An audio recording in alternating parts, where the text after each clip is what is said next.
Hey, what's up, guys, and welcome back. I'm back with the finale of What If Naruto Was Neglected with Momoshiki and Ishiki Karma Seal. First of all, I'll be leaving a comment down below so you guys can go ahead and reply with all of your ideas. Secondly, I just want to thank you all for sticking around. New subscribers, the likes, the comments because of this series. I am eternally grateful, guys. But you already know new what ifs coming up soon for you guys to enjoy. So just sit back, relax, and I hope you guys enjoy each and every one of them. And don't forget to go ahead and check out the other channels: Anime King, Anime King 2, Anime Symbol, Anime Prince. All the links will be down in the description, so check them out and enjoy. So without further ado or wasting any more time, how about we jump right into this? Let us begin now, guys.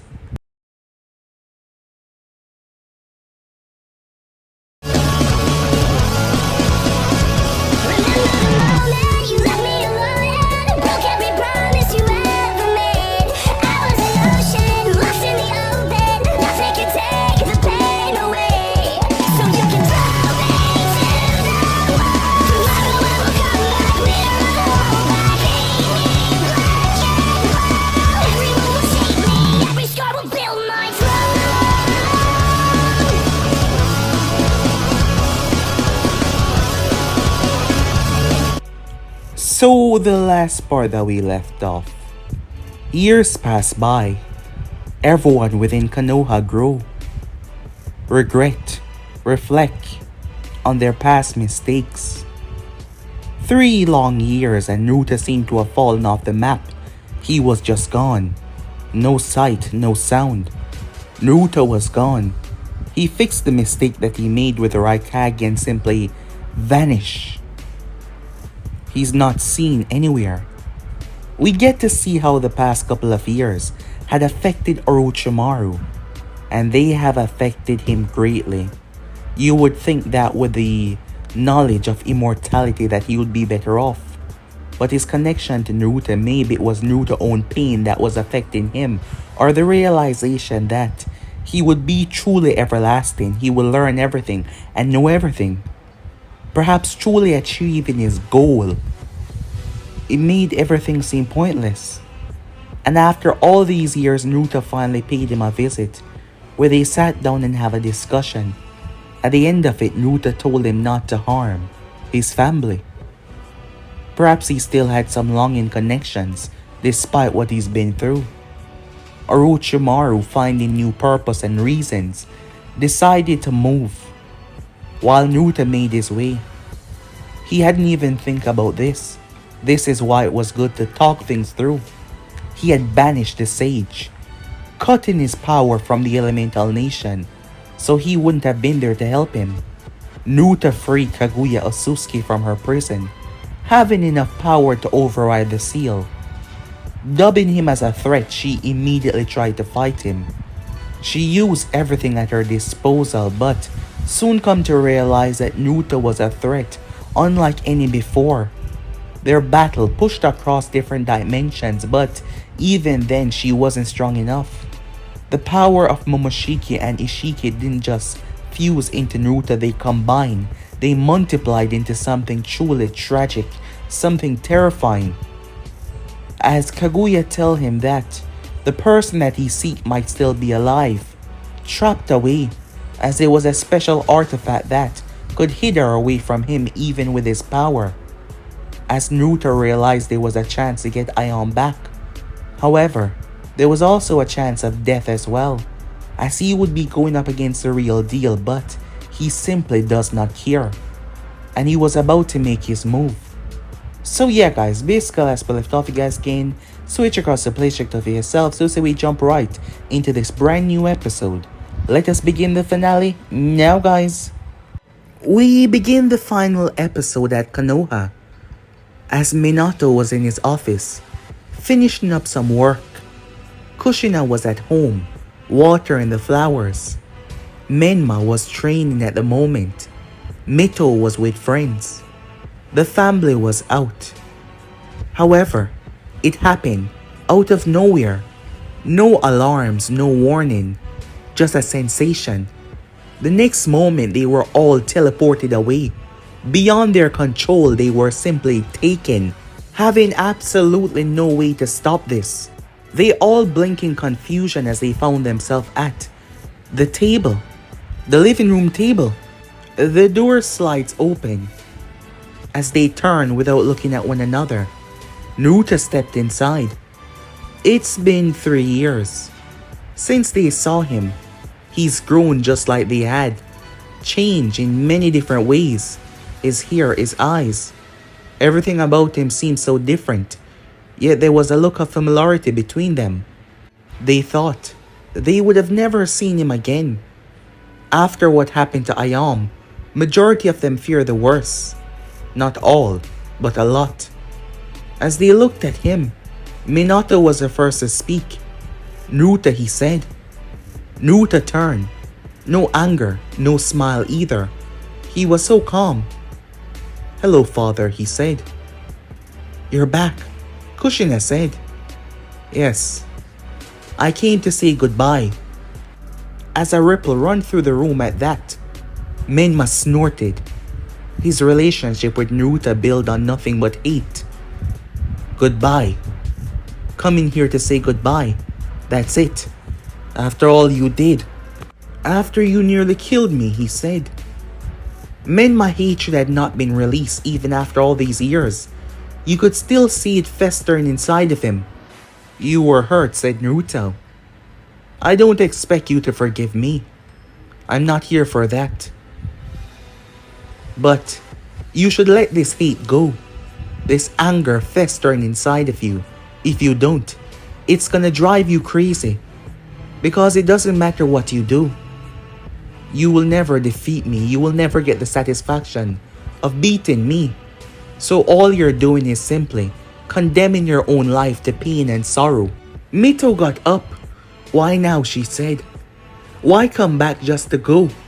I don't understand. Naruto stepped towards her. He liked her more than anyone else. And that very showed clearly.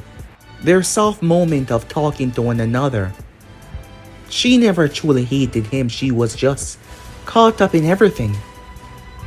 She was just guilty of being blind and not thinking for herself.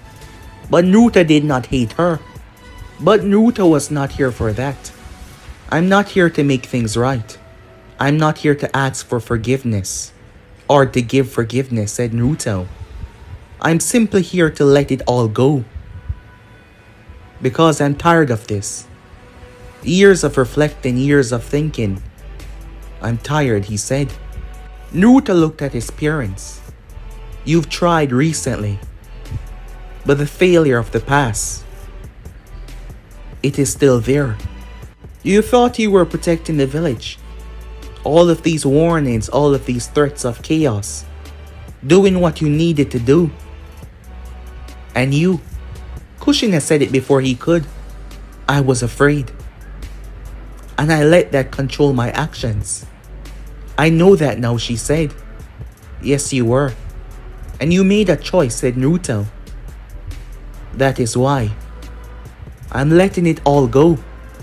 You're forgiving us. I'm simply forgetting about it, said Naruto. I said I'm leaving. And I'm not coming back. What's the point of carrying this hate? Where are you going, said Mito. I don't understand.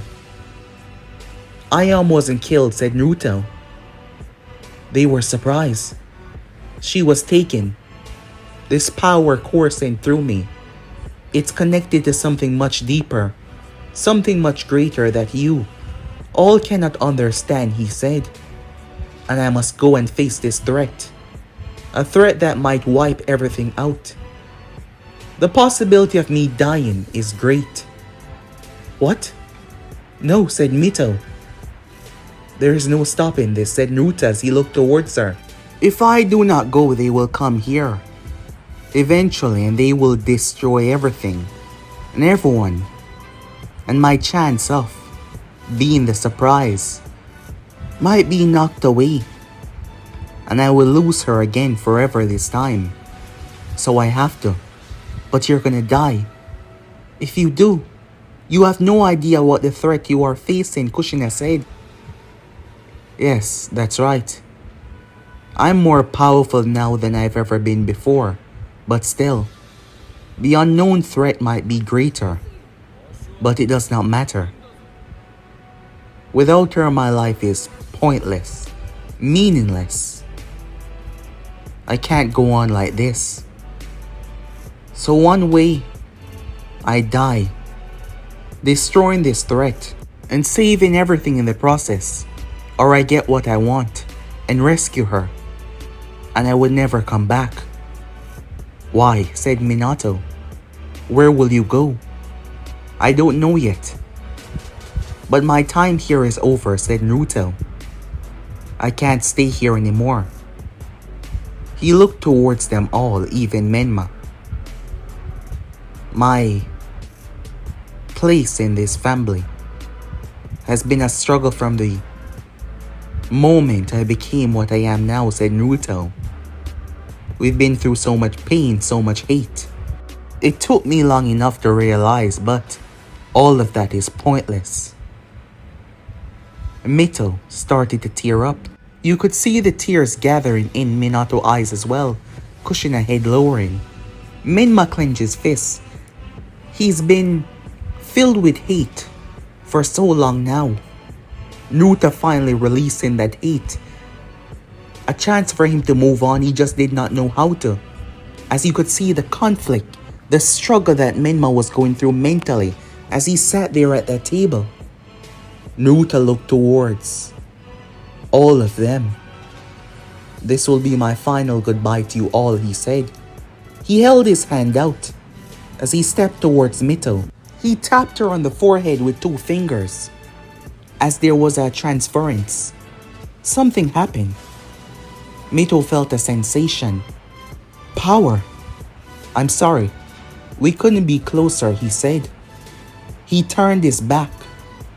Goodbye. As he gazed towards the ceiling, Menma, he said, this hate will swallow you. Because after I'm gone, there will be nothing else to hate. Just let it go, said Naruto. Wait, said Kushina. We can help. There has to be something. No, said Naruto. I know that you're trying your best to overcome the past, to overcome the pain. But I'll give you what you want. It's okay. Those words strike her deep. Mother, father. It's okay, said Naruto. They couldn't stop the tears. They just came, running down their faces, dripping on the table. Hearing those words from him, it was more painful than they thought. As Naruto smiled and vanished away into light, he was gone. And they knew that they would never see him again. He was gone. Time skip. Kaguya Otsutsuki. She stood tall. Majority of her power had been restored, enhanced by Naruto as well. Naruto was surprised. He thought she would be too afraid, but she said it herself. I'm coming with you. Really? Why? Said Naruto. Aren't you afraid of them? The whole reason to build your army. You're right. I am afraid of them. But you're stronger than me. Far stronger. And I was fooling myself into believing that somehow, some way, my army would survive their wrath. But your presence here, eventually they will know. And they will know of me as well. And when they come, I would be punished ruthlessly for my actions. So it's either I stand and fight with you, or be punished wickedly for betraying my clan. And right now, I choose to fight, she said. Because I see it as the only way that I survive this. Besides, maybe my strength could help you more than you know. This power inside of you, it isn't just two separate powers anymore. It has combined into something terrifying. And I believe that you could be the one to end this threat once and for all. So I'm coming with you, she said. But take my words as they are. The possibility of you dying is strong. Of the both of us dying is strong. But even if you lose, everything will be pointless still. So we will have to give it our all, she said. Fine, said Naruto. I've said what I needed to say. Let us go. As the two travel, Naruto get to learn a bit more about the Otsutsuki lore. However, Kaguya wasn't aware of all of it though. Some information was not given to her. As powerful as Kaguya was, she was on the low side of the food chain. However, long before history began, the Otsutsukis, long before the elemental nation, the Otsutsukis were not invaders or demons. They were a race that lived with trees that grew from the bones of worlds. The god trees. A god tree is not like any tree from the elemental nation. It drank starlight. In the heart of planets, it devoured ancient life force and birthed a fruit, round, glowing with powerful force of energy. The consumption of this fruit provide a battle against life itself, keeping one in a state of eternal youth, power, strength, and a piece of that tree also fused with the individual. But there was one Otsutsuki, one that was powerful and greater than the rest. Shibai Otsutsuki, the flow between the tree and his own clan. It was under him that the clan moved without hunger for long ages. He was the one that taught the first of them. It was through his will that the true cultivation of their being, their science, all of their worth was come together. They travel across worlds, planting seeds. Eventually, as it grew, the world itself started to die, and the people started to be absorbed to provide for their hunger, their lust of growing. One day he disappeared. Some say that he became strong enough to shed his flesh. As his DNA was found, his essence was found. He became strong, he became eternal. He became a true god, not just a fake imitation of one. Without him, over time the clan split into houses and courts. Old rules stay, but other voices start to rise. Movements start to be made. New controls start to develop. The Otsutsukis were like children who had lost their father. Some believing that they should use the fruits to bring Shibai back. Others wanted to make a new god, believing that he had abandoned them. Some believing that they too should become a god. But through it all, a king had rose to bring stability, to bring peace amongst the houses, to bring peace amongst the clan. Not because he was from birthright, not because he deserved it, but he was smart, he was clever, and he was powerful. And he promised order and stability. He built the city around the oldest god tree, and he set new rules: harvest, transform, and protect the orchards, protect the seedlings, protect their household.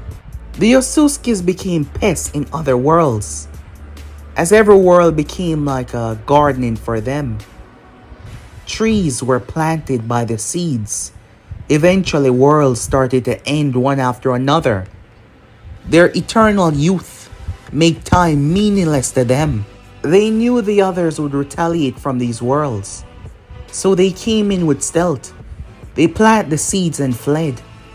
Years upon years, countless civilizations passed away, but the Otsutsukis, they were eternal. And then they return as gods and devour everything, leaving behind emptiness, death and destruction in their wake. The king, now older than most, led. He's not the oldest Otsutsuki, but he was the one that pulled the clan into a single law. He claimed that Shibai Otsutsuki return is possible if the right person arrive. There was a prophecy that was passed down by some of their greatest elders, a vision that they saw, tied in with their unique abilities. They were more spiritual than anyone else, connected to the soul essence of the oldest tree amongst them. There are many prophecies, but the one that really matters go like this. When the wave of two become one, a child will walk with both sun in his eyes and carry the calling stone and open what Shibai had closed. Many Otsutsukis argue on what it meant. The weave of two, what that meant. Could it be two fruits eaten together? Could it be the unification of the houses around them? The king, on the other hand, he read it differently. He believed it tied into their karma seals, when they transmute their essence into a person to be reborn, two becoming one. He believed that the person would be able to open something that Shibai closed, the true secret of everything, not just about their clan, but everything about their connection with the trees, mysteries of the universe, to make them truly understand what happened to their lord. This person would be able to reach beyond the prisons, reach beyond the dimensions, reach beyond the essence of life itself. That is how he saw it. When word finally reached the king that there was a child that had two Otsutsukis, but not just any two. One of the greater Otsutsuki, Momoshiki, hailed from one of the powerful houses, and one of their traitors, Ishiki, that has been hiding away. It was shocking. There was no invasion on the elemental nation. There was no swift attack. The king was waiting, believing that the child would come to him. Thus, as the prophecy saw it, scouts were sent. The closest one, his name was Ishiki. He was the one that saw Naruto's weakness. He was the one that took Naruto's weakness away and had her locked away for the past couple of years. The king did not want Shibai to arrive and reclaim his throne. He believed through this child, he would be able to open the mysteries and consume it all. And he would become more than a god. He would transcend the very definition of that name. He would become something greater, something that has never existed before. A being above life, death, a being above understanding of any of his kind. That is what he desired. They found his greatest weakness. They knew that eventually he would come. They knew eventually he would find a way to know where she is. That was a part of the test, to see if he was truly made of. Thus they had Ayam captured, and they had her for the past couple of years. The king sit on his throne of root and light. He doesn't seem cruel, given the things that he's done, keeping her alive, making sure that she was well taken care of. But he's just a man that knows how to play the long game. His name is Aji Otsutsuki, but they refer to him as the king, the one that kept order, the one that kept law when everything was breaking down and falling apart. His advisors, they spoke to him, updates everything. They're called the scepter. They track planets. They grafted trees. They were a part of the division that cultivated pills that make Otsutsukis eternal and powerful. No need for training. He has warriors that travel across dimensions. There were so many other Otsutsukis out there. The universe was just vast and ever expanding that they can never truly cover it all. But this sector belonged to Momoshiki, and it once belonged to Kaguya and Ishiki as well. But they were no longer with them. But that does not matter because, as strong as Momoshiki was, there were others that was far stronger. Other planets with stronger life force that were devoured and strengthened. There were other houses. Momoshiki was just the leader of his, raised as a prince, raised as the one to take it eventually. But there were others, stronger, scarier, more deadly in every single way. And thus, he was coming. The king could feel him. Across dimensions, he could feel his power growing closer and closer.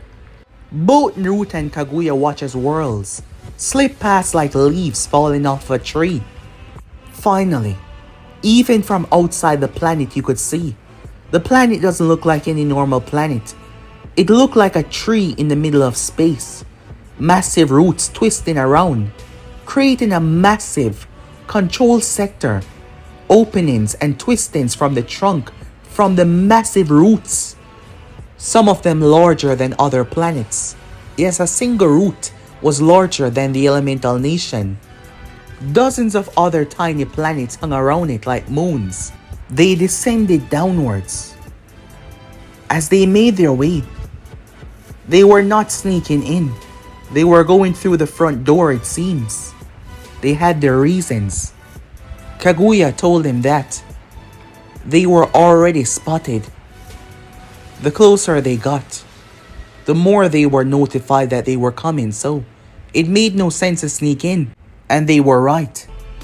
The palace gate opened up for them. As Kaguya walked by Naruto's side, a place that she never wanted to ever return to. She could feel it. Despite not seeing them, she could feel them looking at her. But no one attacked, no one made a move. Naruto was unconcerned about any of this.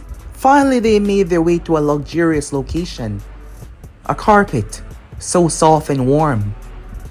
It stretched for miles.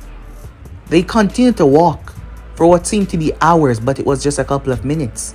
Kaguya growing more tense as the time went by, knowing that something was at play here. So, you've come, child of the two suns. The voice echoed all over the place, sounding like it was coming from everywhere at once. But yet it was directed towards Naruto, and to him alone. It was almost like the king did not even notice Kaguya's presence. He knew exactly who Naruto is.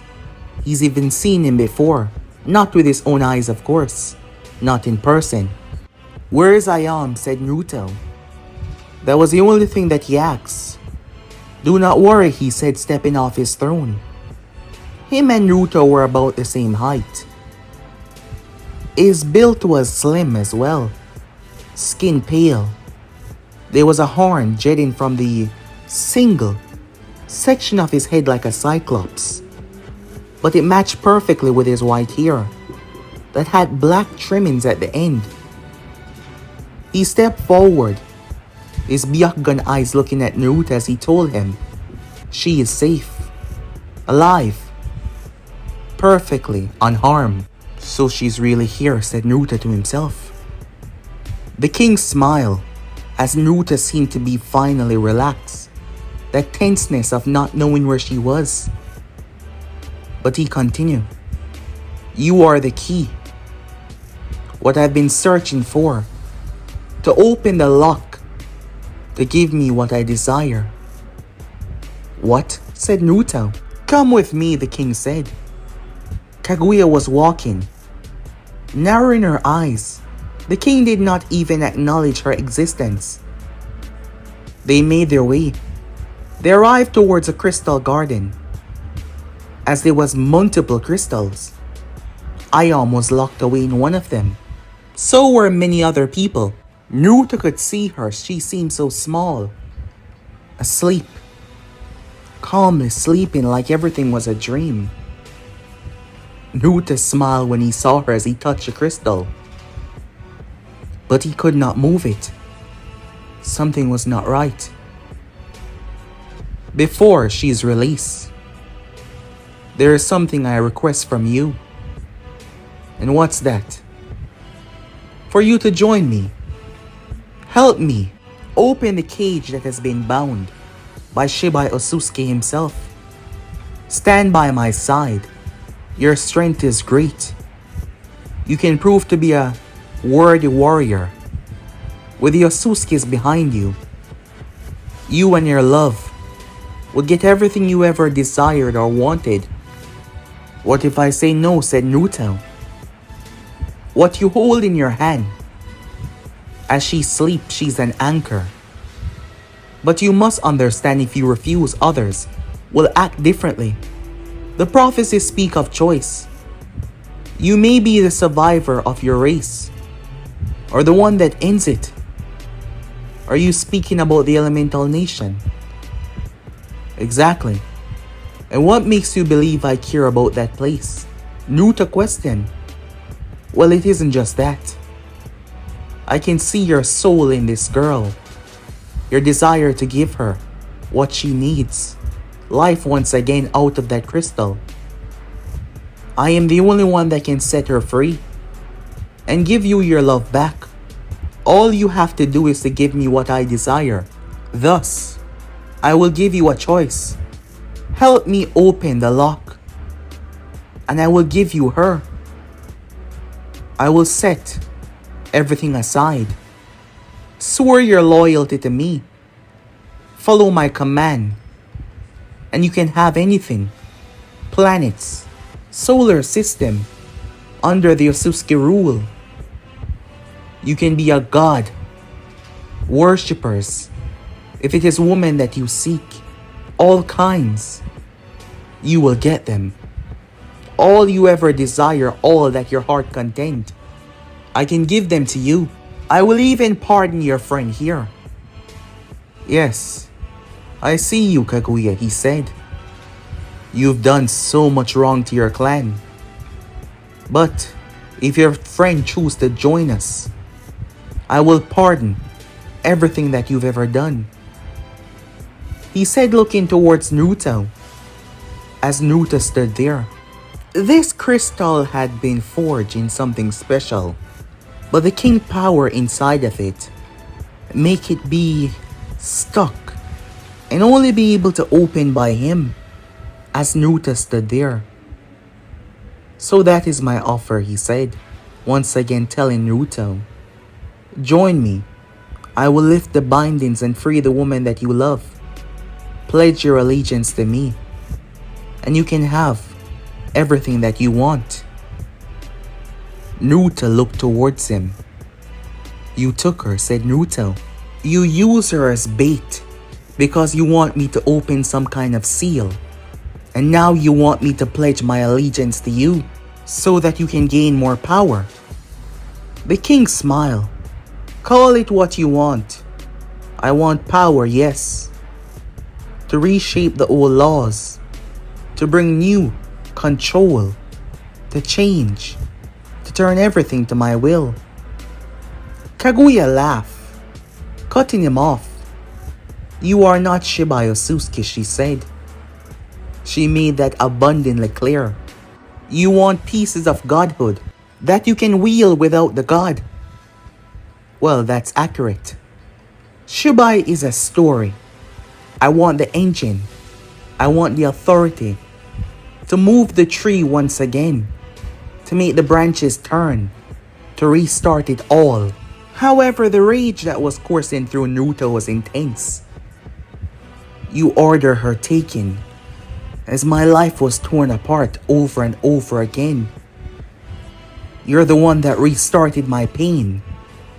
Yes, it was all a part of my plan, the king said. And to get her back, difficult choices has to be made. Well, I'm gonna make one now, said Naruto. I'm gonna kill you. I'm gonna make you suffer for what you did. To her, to me. The king sighed. Fine. I hope we could have done this peacefully. With a snap of his finger, many came in, even Ishiki. Seal him. Bind him to his knees. Kill this woman, he said. Speaking of Kaguya, the ear was electrified. Within that moment, Naruto's hand encircled around the crystal. The king did not notice at first until he heard it. Crack. Everyone stood there in shock. The king, face slipping, that mass of calmness. Impossible. It cannot be. Boom. The crystal shattered in Naruto's hand. As Ayam, back to her full size, was resting within Naruto's arm bridal style. She opened her eyes as they flutter, gazing out towards Naruto. The look of shock. Naruto held her close, her body heat consuming his own as he held her.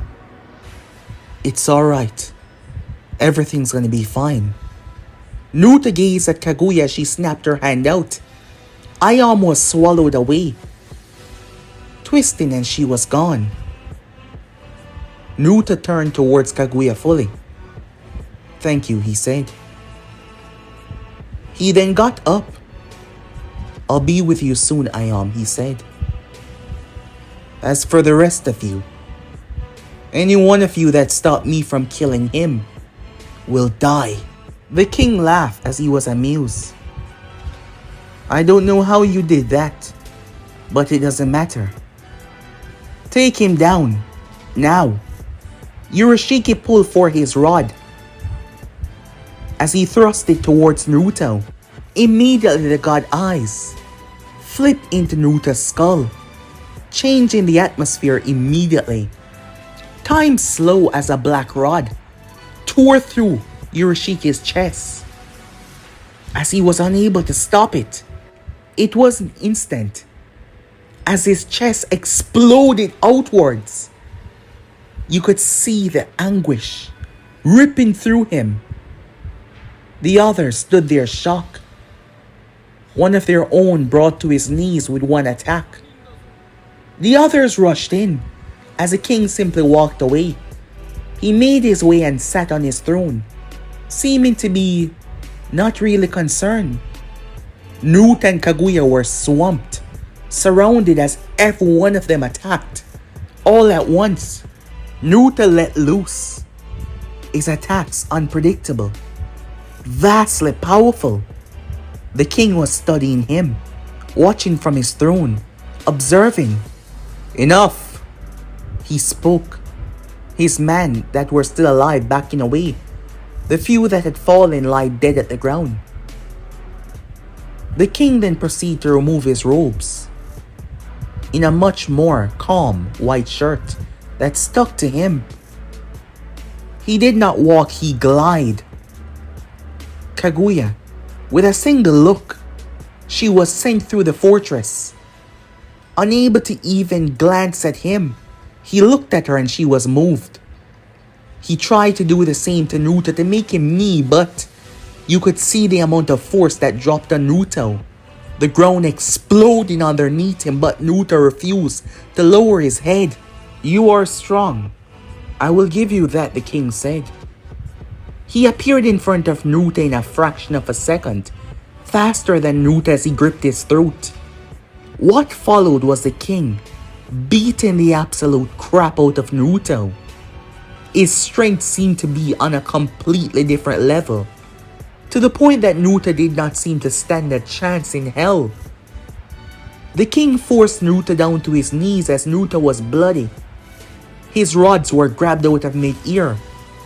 His twist in space was diffused. Naruto was treated like he was trash. He himself was confused. The king called for his people. Bind him, he said. His power was on another level entirely. But it wasn't only that, something was wrong with Naruto as he looked at his hands. What's wrong with me, he said. He realized what was going on. The king was strong, yes, but it was his own self-doubt. He came here believing that he was going to die. Perhaps a part of him wanted to die, Perhaps a part of him believed even when he had Ayam, something would happen and he would lose her again. Perhaps a part of him truly believes that was a reason. That is why he didn't want to fight. Believing that she would be safer off back at the elemental nation without him. Why was he thinking that way? Naruto released a sigh. You know, I've carried hate for my entire life. I carried it until it almost took my own life, said Naruto. Until she found me. She did not only bring me from the edge, she gave me a reason to continue on, a reason to live. When I thought I lost her, I didn't have one anymore. And here I am, ready to give up, ready to bow down. How selfish could I be? She told me over and over again that I'm not a monster. I'm a human.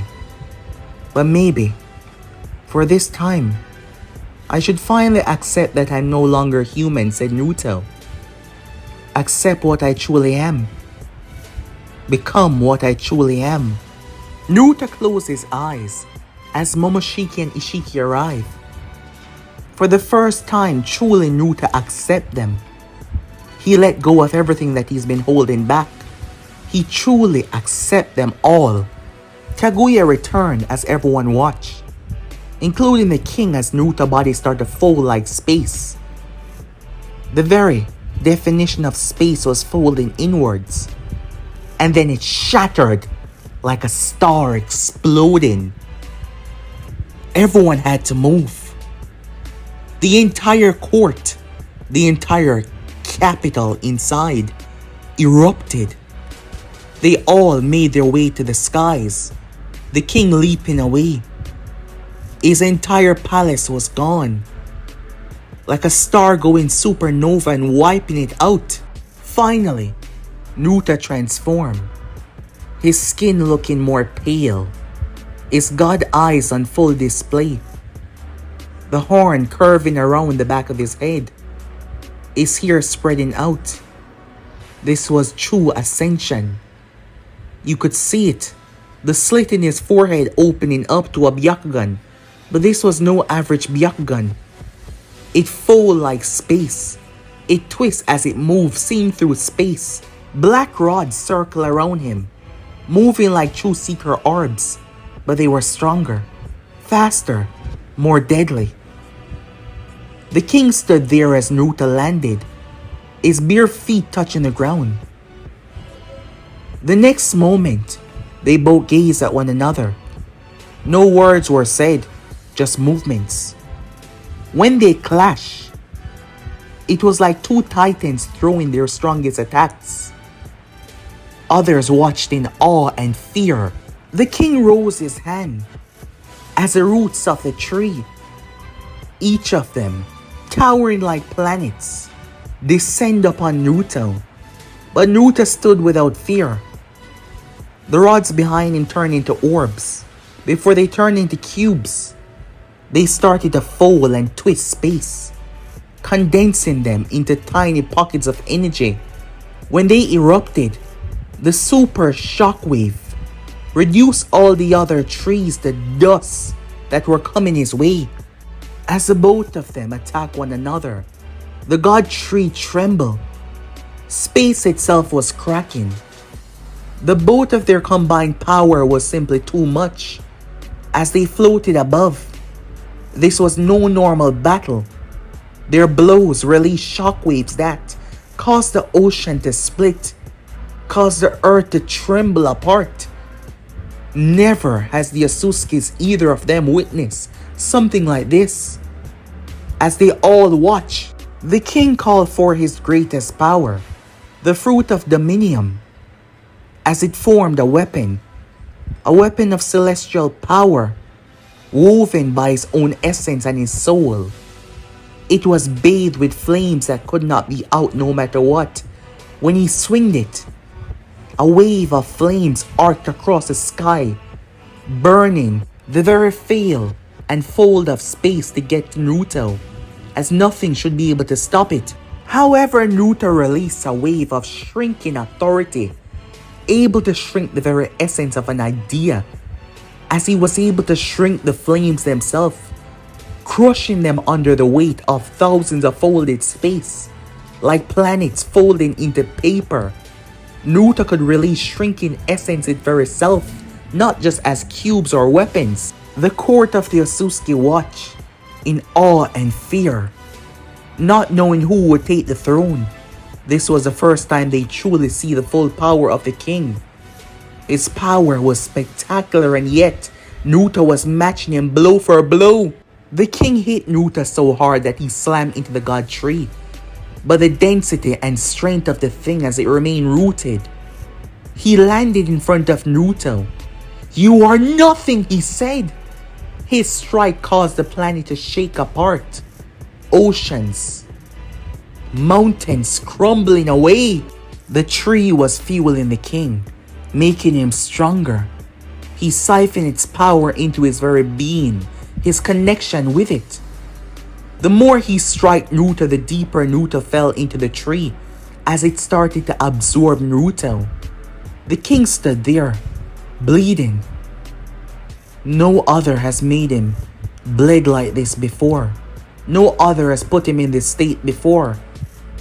He stood above Naruto, taking deep breaths. "Now, you are mine. And I am." Naruto's hand ripped into his chest. Blood split from his mouth. "What? No. I bested you," he said. Naruto pulled himself out of the tree. "No. What is this?" The king looked at his hands as he pushed Naruto away. "What did you do?" Naruto smiled. "What did you do?" "I shrink your authority. Then I sever the space between it." "That's impossible. There's no space that could be broken between my connection." "You've never met anything like me before." "I remove the possibility of impossible," said Naruto.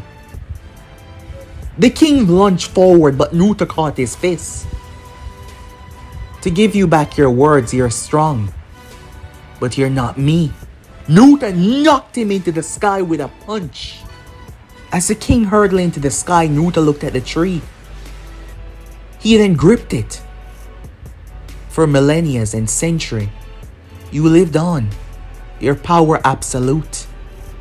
And now I'll take it. Every Otsutsuki watched in shock and awe.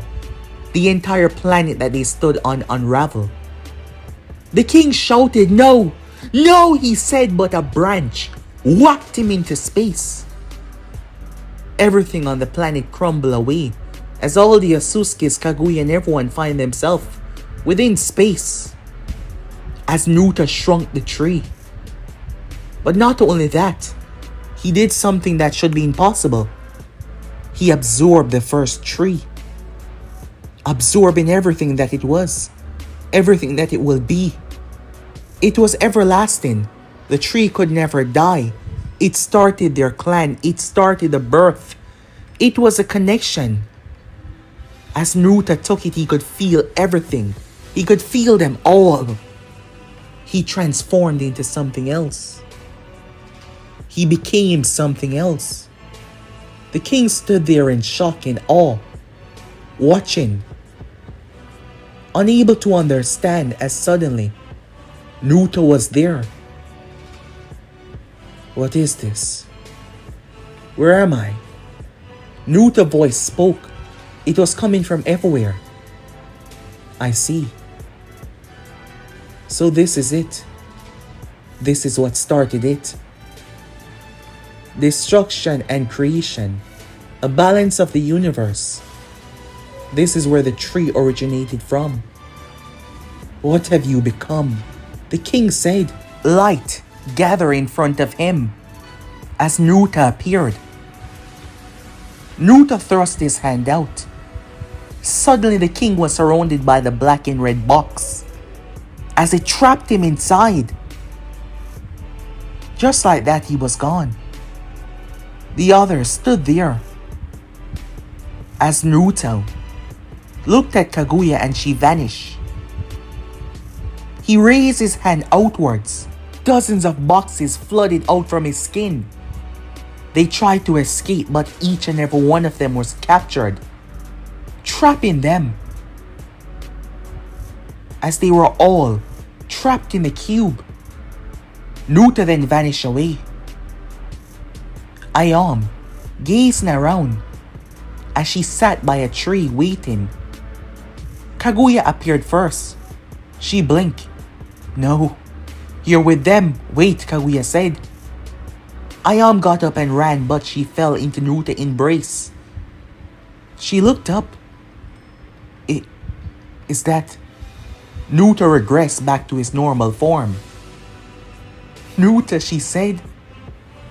"Ayam, She cut him off as she kissed him, her lips melting into his own. Her lips finding comfort and peace with his. As they broke apart, Nuta held her in his embrace. "Even as I was scared, as I was trapped, I knew that eventually you would come for me," she said. Kaguya stood there feeling a longing in her heart, seeing these two. It wasn't them especially, but it was the expression of love between them. Naruto held his hand out as every single cube flooded into Kaguya. She was shocked as her eyes went wide. All of that power. "Why?" she said. "You can remake them. You've seen what humanity is like. You were able to become in touch with mankind. You were able to accept it once. That plague of darkness at once had you in its grasp is no longer there. You can see and make changes now. Do whatever you wish," said Naruto. "The Otsutsuki is yours now. You're their new queen. What about you? Where will you go?" Naruto looked down as he placed a gentle kiss on Ayam's forehead. "Away," said Naruto. "Thank you for all your help." He wrapped Ayam within light as the both of them vanished away. Kaguya stood there, at least 100 times more powerful than before. But she would remake them, remake her clan this time, better, different. She can mate them in her image. She would become a greater god that Shibai would have never been. Time skip. Years passed by. As Mito gazed up towards the heavens, sometimes she believed that Naruto was out there, and he was still alive. It's been years. Mito was now in her early 30s. As she was sitting on the balcony, sleeping was a young little girl that looked similar to her. It was her daughter. Yes, it was her daughter. She had a child, one so far. A lot had happened when Naruto went away. A lot of threat had rose, but Naruto made her stronger. The small amount of power that he gave her was beyond anything she could ever imagine. Her father had stepped down after some time, and she had been the one to take the title. Her brother and her both fighting for it, but in the end she got it. She made changes. She vowed to herself that under her rule, no child would ever want to think about taking its own life. Never. As for Menma, he started to go to therapy sometime after, learning how to release the hate. Finally, it took years though. He was living a good life now. He doesn't have any children yet, but he is in a rather long-term relationship with his on and off girlfriend. Minato and Kushina had retired from everything, living out their life now. They finally release the pain that they once had. And with that gone, they can live in peace. Naruto made true to his word and they haven't seen him since. He was just gone. But she believed that he was out there sometimes. She looked down towards her child, vowing to never ever make the mistake that her parents did. He changed them all. They've all been through a lot, but they've all changed. The world is united, everyone is at peace. No more bloodshed or chaos. Just peace. Meanwhile, that was going on. Kaguya stood at her throne. Having become a god, she started over. With someone that you wouldn't expect. Orochimaru stood by her side. Yes, Orochimaru was shocked when he was teleported away from the elemental nation. Kaguya, she felt it through his essence. Naruto was the one that brought him. Orochimaru saw Naruto through his visions. He gave him what he wanted, an opportunity to learn more than he ever imagined. He was immortal and everlasting. And Kaguya could use someone by her side to help her. However, as years passed by, slow friendship turned into surprising love. Both of them lacking something they never had. Kaguya believed that she was in love before, but this gave her a different perspective, and Orochimaru has never truly felt this feeling before. They even had children. Strange and unusual, yes, but here it was, for all to see. As for Naruto, he shared his power with Ayame. She became something great. She became something divine. They were not limited to their human forms anymore. They move across planets, across solar systems as light. Together, twisted as one. All they wanted was peace and happiness. They move across planet to planet, venturing through the vast world. She missed her father. A lot, yes, but she knew that he was at peace now. She never got her chance. When her mother died, she stayed behind by her father's side, but she always wanted to travel, and now she was traveling with Naruto all across the universe, and they were at peace. And yeah, guys, this is where this finally come to an end. I hope you guys enjoyed it. As you already know, more to come, but I'm out for now. Peace.